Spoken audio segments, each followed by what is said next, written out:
How do ordinary men become Nazi killers? Listen to Jordan Peterson and his deep analysis. Called Ordinary Men, that's a lot like that. I don't think I've mentioned that to you before, but Ordinary Men is a book about, it's the best book of its type. Maybe it's the only book of its type. It's possible, but it's plotted much like Breaking Bad in some sense. It's a story about these German policemen in the early stages of World War II. And they were guys who were old enough to be raised in Germany really before the Hitlerian propaganda came out in full force. You know, if you were a teenager, say in the 1930s, you were going to be pulled right into the propaganda machine, and maybe you were part of the Hitler Youth, and like you were raised in that, you know.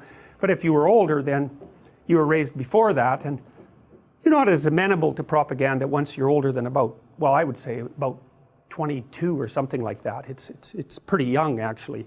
If you're going to make a soldier, you have to get a soldier young, because once people are in their early 20s, say, they already have their personality developed. Anyways, these policemen were sent into Poland after the Germans marched through.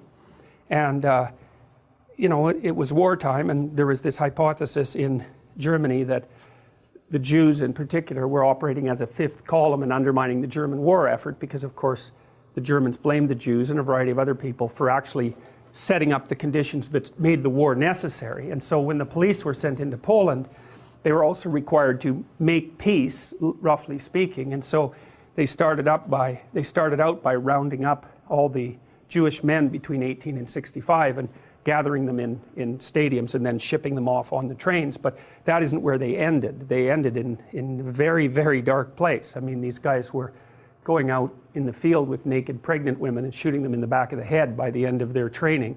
And what's really interesting about that is that their commander told them that they could go home at any time. So this is not one of those examples of people following orders.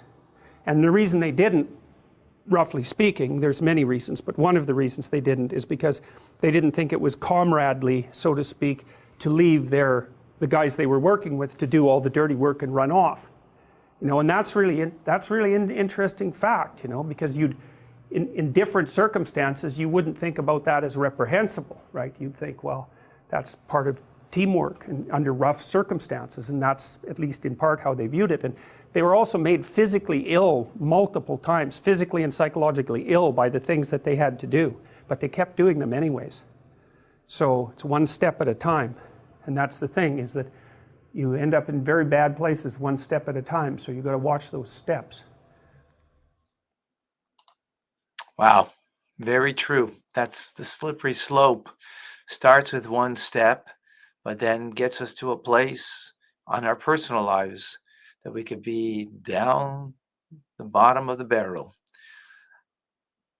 I think Hamas took it to a new level of the Nazis. They don't wait for Hitler as Hitler Youth were young. Here they're starting with 3-year-olds. They're starting in pre-kindergarten, already training their youth to be soldiers. Then by the time they're preteens, and teens for sure, they've got an army. So they've taken it to the next level. And there is no slippery slope for them because they've been manipulated and taken advantage of in such a manner that they know no other way.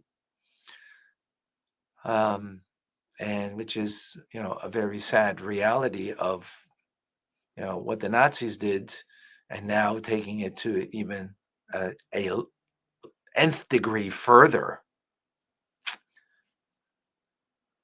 But the bottom line, folks, for ourselves, we got to be careful of that first step, because that first step is to do wrong. It's not about the wrong that you did. It's about what happens after you do something wrong. Do you own up to it and move in a healthy direction? Or is it that now it just becomes a slippery slope for even more negativity and evil perpetrated?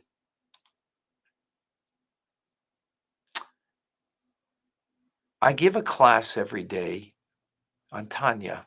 that helps individuals not to make that slippery slope so accessible in life. It's about self-mastery over our actions, our words, even our cogitated, willful thoughts, that we can have mastery in the Tanya every day on youtube.com/Tanya Rabbi, 9:30 a.m. Eastern Standard Time, Mondays through Fridays, and on Sundays it's an hour later at 10:30 a.m. Join me. Tell me what you think of it.